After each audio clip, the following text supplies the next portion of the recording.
আসসালামু আলাইকুম ওয়া রাহমাতুল্লাহ। আপনারা সকলে কেমন আছেন? আজকের এই টিউটোরিয়ালে আমরা শিখব শিন পড়ানোর নিয়ম। আপনাদের সিলেটের মাঝখানে সুন্দর করে একটা শিন লেখেন।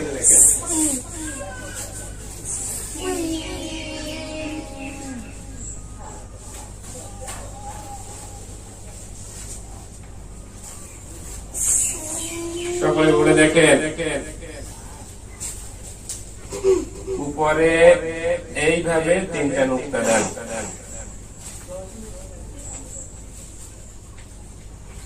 সিলেট উল্টাই রাখেন। সকলে আমার মুখের দিকে দেখতে থাকেন। শিন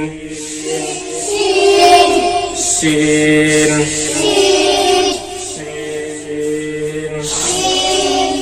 এইভাবে হরফের নামের মাত্র কমপক্ষে 100 বার। সকলে বলে দেখেন, এই হরফের নুক্তা আছে কোন দিকে? কয় নুক্তা? শিনের উপর 3 নুক্তা। শিনের উপর 3 নুক্তা। শিনের উপর 3 নুক্তা। হাতে নেন, হাতে ধরে পড়বেন। শিনের উপর 3 নুক্তা। শিনের উপর 3 নুক্তা।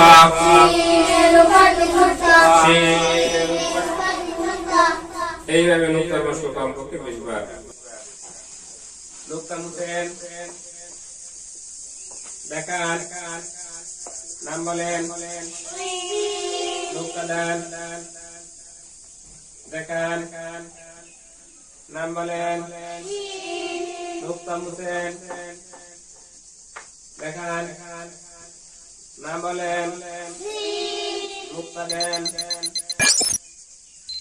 দেখান, নাম বলেন। এইভাবে সহজ প্রশ্ন পাস দাও। শিন বানান, দেখান, শিন বানান,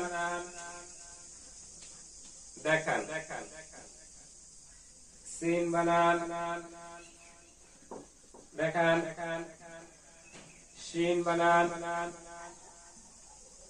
দেখান। এইভাবে কঠিন প্রশ্ন পাস দাও। সিলেট পরিষ্কার করো।